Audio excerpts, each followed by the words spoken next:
La química es una ciencia experimental y como tal realiza muchas mediciones y contiene muchos datos.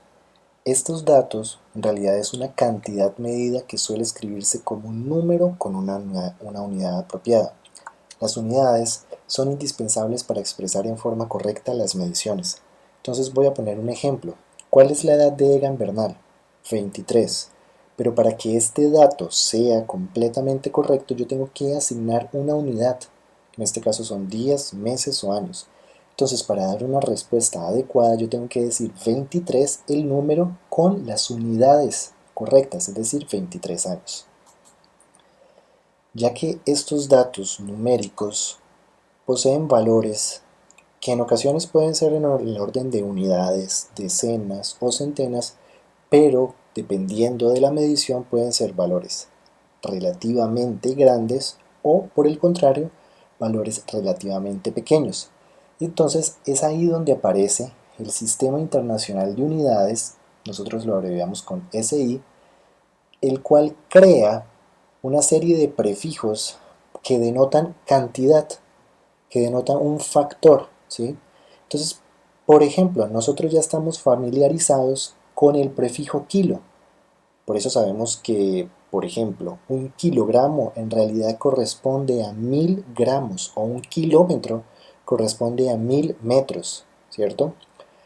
De hecho, nosotros también estamos familiarizados con otro tipo de prefijos como lo son mega, giga y tera, cuando hablamos, por ejemplo, de la capacidad de un disco duro en un computador, ¿cierto? Sabemos que un tera es más que una giga, pero eso numéricamente una tera corresponde a 10 a la 12, mientras que una giga corresponde a 10 a la 9, ¿cierto? Y cuando tengo valores menores que la unidad, entonces nosotros tenemos otro tipo de prefijos. Tal vez el más familiar para nosotros sea centi, de centímetros, ¿cierto? La estatura de una persona, por ejemplo, 180 centímetros, o 1.8 metros. Nosotros sabemos que los centímetros en realidad son 10 a la menos 2 metros. También para objetos más pequeños hablamos de milímetros, o sea, 10 a la menos 3 metros. Inclusive por estos días que hablamos de virus, sabemos que estos tienen un tamaño del orden de nanómetros, o sea, de 10 a la menos 9 metros. Y si hablamos de moléculas, si hablamos de átomos, entonces estamos hablando de objetos del orden de picómetros bastante pequeños. Eso por el lado de los números. Cuando vamos a hablar de las unidades, entonces el sistema internacional también creó unas unidades básicas. Para el estudio de la química, las mediciones más frecuentes corresponden a mediciones de tiempo, masa, volumen, densidad y temperatura. Entonces, las cantidades fundamentales las tenemos aquí en esta tabla y, por ejemplo, para la longitud, la unidad, el nombre de la unidad corresponde a metro y su símbolo corresponde a una M minúscula. Para la masa, vemos que el nombre es kilogramo y aquí observamos una particularidad y es que para el nombre de la unidad incluyeron un prefijo que denota cantidad y esto solamente se observa para la unidad de masa. Entonces en este caso el símbolo es kg minúscula, para el tiempo la unidad son los segundos, para la corriente eléctrica el ampere, para la temperatura son los Kelvin, aunque nosotros de manera cotidiana estemos acostumbrados a los grados Celsius, para la cantidad de sustancia es mol y para la intensidad luminosa es candela. Y ojo con estos símbolos porque esto es algo que se tiene que respetar para cada una de estas unidades. Así como existen unas unidades básicas, también existen unas unidades derivadas. Entonces, por ejemplo, cuando hablamos de área, nosotros estamos hablando de una unidad derivada de longitud. Ya habíamos mencionado que pues, para la longitud la unidad básica era el metro, por tanto para área es el metro cuadrado. Lo mismo pasa para el volumen, que entonces son los metros cúbicos, pero que también es de uso aceptado el litro. Para la velocidad y aceleración tenemos metros sobre segundo y pues de estas unidades derivadas, las más comunes en la química, nosotros podríamos hablar, por ejemplo, de trabajo y energía, que se da en julios, la potencia, que se da en vatios, la frecuencia, que se da en hercios, la presión, que la tenemos en pascales, pero también se acepta y es reconocido el nombre de atmósferas y de bares, y para la temperatura sabemos que son los Kelvin, pero también son aceptados los grados Celsius.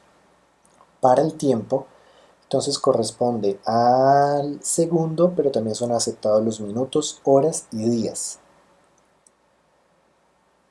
Cuando hablamos de unidades, por ejemplo, como masa, también podemos estar mencionando que, bueno, de manera indistinta nosotros hablamos de masa y peso, sin embargo estos corresponden a dos conceptos diferentes. La masa corresponde a la medida de la cantidad de materia de un objeto, mientras que el peso involucra a la gravedad, porque el peso es la fuerza que ejerce la gravedad sobre el objeto.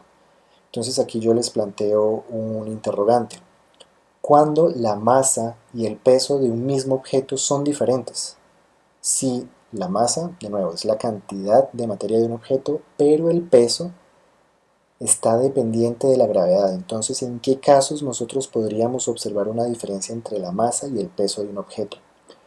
Para la masa, la unidad del Sistema Internacional Fundamental es el kilogramo. Ya habíamos dicho que entonces un kilogramo corresponde a 1000 gramos, ¿cierto? Está acá, que denota 10 a la 3, y es lo que tenemos acá, 1 por 10 a la 3.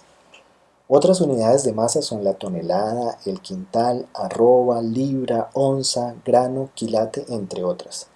Estas imágenes que ustedes observan acá corresponden a balanzas que son utilizadas, empleadas en los laboratorios de química.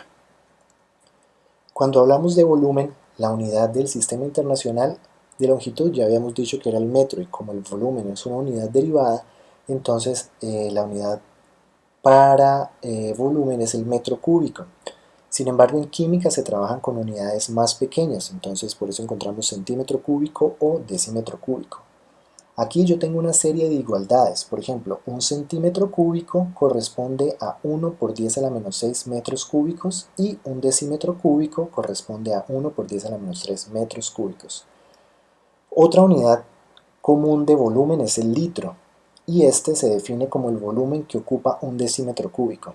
Aquí entonces nosotros tenemos una demostración de cómo un litro en realidad corresponde a un decímetro cúbico y a su vez a 1000 centímetros cúbicos, si observamos que este cubo está compuesto por pequeños cubos de 1 centímetro, que cada cara de esta corresponde a un decímetro, y por tanto estamos hablando de un decímetro cúbico. Cuando yo voy a determinar el volumen para sólidos que son de tipo regular, o sea que obedecen a una fórmula geométrica, entonces por ejemplo yo tengo eso, yo puedo aprovechar estas fórmulas geométricas para determinar ese volumen. Así, para el volumen de un cubo, yo tengo que el volumen va a ser igual al producto de sus tres lados. Para un paralelepípedo o una caja, nosotros podemos determinar el volumen haciendo el producto de la base por el ancho por el alto. Para un cilindro, nosotros tenemos que este volumen corresponde a pi por r al cuadrado por h, que sería la altura de ese cilindro. Para una esfera, entonces el volumen sabemos que es 4 tercios de pi r al cubo, y para un cono sabemos que este valor del volumen corresponde a 1/3 de pi por r al cuadrado por h. En la química nosotros determinamos también el volumen de líquidos, y estos líquidos suelen ser medidos a partir de este tipo de material, que generalmente es de vidrio o de plástico, y va a depender pues de la sustancia que sea evaluada.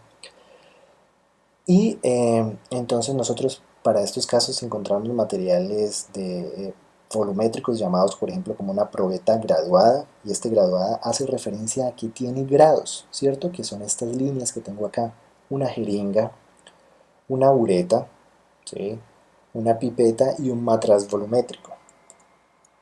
La densidad, que corresponde al cociente de la masa sobre el volumen, es una unidad derivada del sistema internacional, y entonces nosotros podríamos decir que, ya que la unidad de masa es kilogramo y el volumen es metro cúbico, entonces esta unidad de densidad sería kilogramo por metro cúbico. Sin embargo, estos son valores muy grandes, y por eso en química nosotros hablamos y utilizamos gramos por centímetro cúbico o su equivalente, gramos por mililitro, teniendo en cuenta que un centímetro cúbico es igual a un mililitro.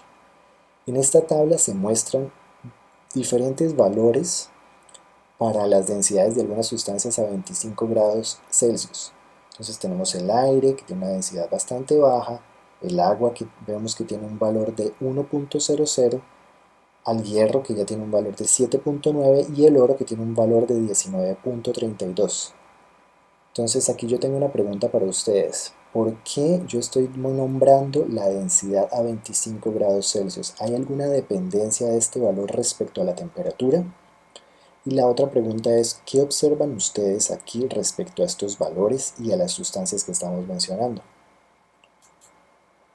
Cuando hablamos de temperatura, entonces resulta que la temperatura determina la dirección de flujo de calor, y a su vez el calor es una forma de energía que siempre fluye de manera espontánea de un cuerpo más caliente a un cuerpo más frío.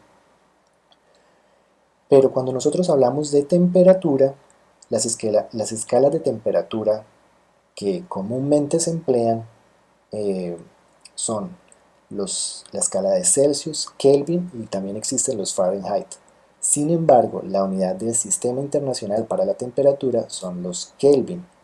Aquí nosotros observamos dos tipos de termómetro, este que es un termómetro que está utilizando un bulbo de mercurio y este, ahora muy popular, ¿cierto?, para determinar temperatura sin tener contacto, ¿cuál es el principio entonces que aprovecha en este caso para medir la temperatura? Y aquí, ¿cuál es el principio que se utiliza para determinar la temperatura? Entonces, habíamos mencionado que existen tres escalas de temperatura diferentes. Las más empleadas en el medio científico son las escalas de Celsius y Kelvin. Nosotros particularmente, eh, por estar ubicados aquí en Colombia, nosotros hablamos normalmente de grados Celsius o grados centígrados. Sin embargo, si nosotros viviéramos en Estados Unidos, tal vez estaríamos hablando de grados Fahrenheit. Pero bueno, entonces vamos a hablar un poco de la escala Celsius. Esta fue una escala creada por un físico sueco y él determinó de manera o asignó de manera arbitraria unos valores de 0 grados y de 100 grados. Entonces es por esto que nosotros vemos que aquí tenemos unos intervalos, de hecho tenemos 100 intervalos, ¿cierto? Y es por eso que esta escala es conocida como una escala centígrada, o sea, de 100 grados. 0 grados se asignó al valor donde el agua se congela y 100 grados Celsius se asignó para la temperatura donde el agua hierve. A su vez, por otro lado, Gabriel Fahrenheit, un alemán, construyó otra escala de temperatura, donde asignó el valor de 32 grados Fahrenheit para cuando el agua se congela y 212 grados Fahrenheit cuando el agua hierve. Entonces aquí vemos que hay una diferencia y es que entre esos dos valores, entre la temperatura de fusión y la temperatura de ebullición del agua, aquí hay 180 intervalos, diferente a cuando lo tengo aquí en la escala de Celsius que tengo 100 intervalos, ¿cierto? Y por otro lado tenemos la escala Kelvin, que fue creada por Lord Kelvin, que es un físico inglés, quien a partir de datos teóricos determinó un cero, una temperatura de cero que en realidad correspondía a menos 273 grados Celsius, ¿sí? Ese es un valor de temperatura teórico, pero ¿para qué se hizo eso?